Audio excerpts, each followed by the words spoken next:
जनता ने जिस प्रकार का प्रतिसाद देने का काम किया, जो आशीर्वाद देने का काम किया, भारतीय जनता पार्टी परत बनाए हुए। और मुझे इस शुरुआती रुझान के बाद में जब हम दिन भर में आज पहुंचेंगे अंतिम निर्णय तक, तो आप पाएंगे कि मध्य प्रदेश में अधिकांश स्थानों पर भारतीय जनता पार्टी के हाँकड़ों विजयी होंगे, पार्षद विजयी होंगे और हमारे बोर्ड बनने की स्थिति बनेगी।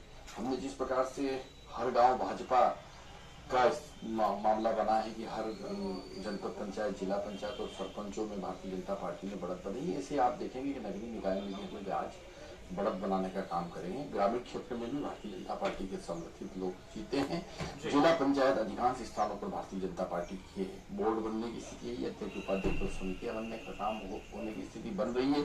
उसी प्रकार से आप देखेंगे कि इस आज के नगरीय निकाय के चुनाव के परिणाम भी भारतीय जनता पार्टी के पक्ष में आएंगे।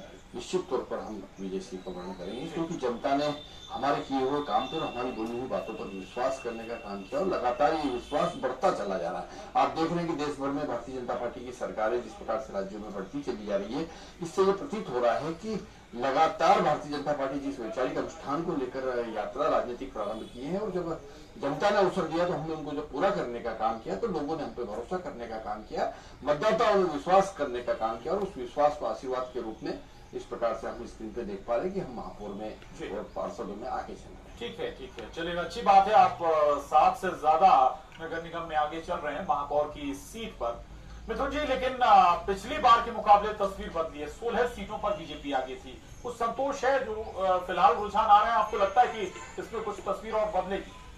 देखिए, सबसे पहले तो मैं अपने पार्टी के सभी कार्यकर्ताओं को धन्यवाद देना चाहता हूं। उन्होंने जिस मजबूती से काम किया और जनता ने जिस मजबूती के साथ हमको आशीर्वाद देने का काम किया, तो वो भारतीय जनता पार्टी जो पिछले बार 100% सीटों पर जीती थी और जिसका नारा था 51% इस बार वोट लाने का, परिणाम आते आते आप देखेंगे कि 51% सीटें भी उनको नहीं मिलेंगी। आपका विश्वसनीय चैनल है, हम सभी इसको सुबह से मॉनिटर कर रहे हैं।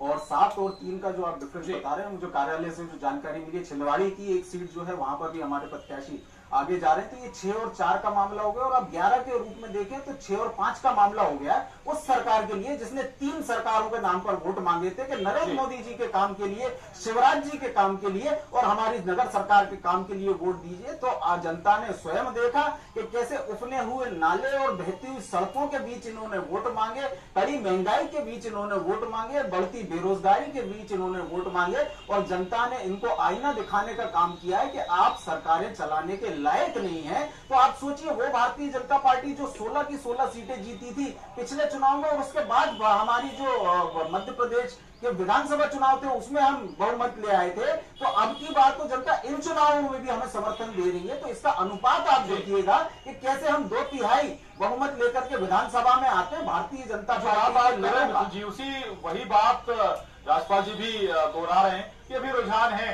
तस्वीर बदलेगी। देखिए, आपसे मुझसे पहले जो इनके साथी भोपाल के पूर्व सांसद महोदय बैठे थे, वो कह रहे थे कि जो शुरुआती रुझान होते हैं वही परिणाम में बदलते हैं। अब भाजपा के लोग कह रहे हैं साहब शुरुआती रुझान ये इंपॉर्टेंट इसलिए है क्योंकि शुरुआती रुझान जनरली पोस्टल बैलेट्स के आते हैं, और पोस्टल बैलेट्स पारंपरिक रूप से आप देखेंगे पिछले कई चुनाव में भारतीय जनता पार्टी के समर्थन में गए। तो यदि पोस्टल